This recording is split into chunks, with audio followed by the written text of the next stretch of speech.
Although the time is 5:37, just looking at those cute little dogs at the Humane Society just makes you want to go and take so many of them home. When I was reading this story in the newsroom earlier, I was like, maybe Caitlin could get Coco a friend. Listen, I love Coco, but Coco is a diva. Coco is— That is very true. She's got to be the queen of the household. She is. She barked me down, Alex. Yeah. She's like, who are you? Yeah. Who comes into my house? Yeah, speaking of your four-legged friends, we're kind of getting back into that pattern where you want to be mindful of taking them for walks in the afternoon hours. True. With temperatures this hot. Yesterday we made it up to 92 degrees, still technically below the average of 94, even though it felt hotter than that, and it's going to feel hotter than that as we head into the day today. Here's a live look across downtown Macon this morning from Atrium Health Navicent. The current temperature is 75 degrees with a humid start. 74 in Beach County, Byron, Fort Valley, 74 in Crawford County, 73 up in Monroe, 74 in Dudley, and 73 waking up in Dublin this morning. Still hanging on to 77 down in Unadilla, 76 in Montezuma, and 74 down in Rochelle this morning. Now, the radar picture is quiet. We didn't see much activity yesterday. That translated into not much through the overnight hours and a quiet morning to start the work week here in central Georgia. You go too far to the north, though, you run into this, a cold front across parts of Kentucky, Tennessee, on into northern Mississippi. That's trying to push down closer to central Georgia, but it is not going to have much luck in doing so. Here's how it shapes up on Future View as we head through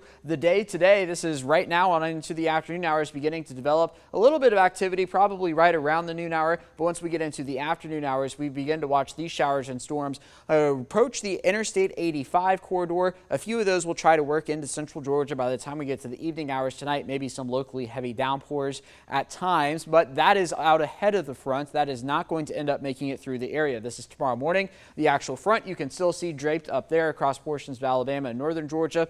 It's still going to push some moisture into the area, but it's not going to shift our winds, meaning the front is not going to be able to come through the area.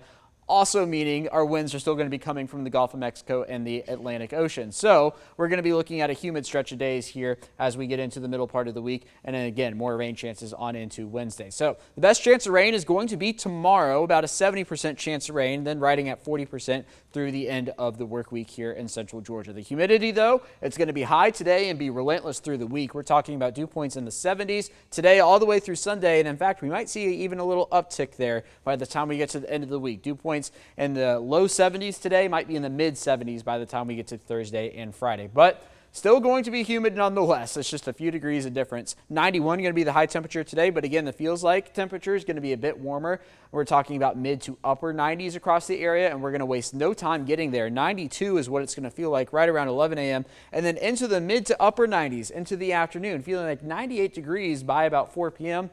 Still feeling like the upper 90s by the time we get to 6. Past 6 on into tonight, 73 going to be the overnight low with the sunset right around 8:43. Here comes the 7-day forecast. Even though those high temperatures are in the low 90s through the remainder of the work week, feels like temperatures right around 100, if not a few degrees over. Then comes the weekend. Then comes the mid 90s. Then we could be in heat advisory criteria, talking about feels like temperatures right around 105.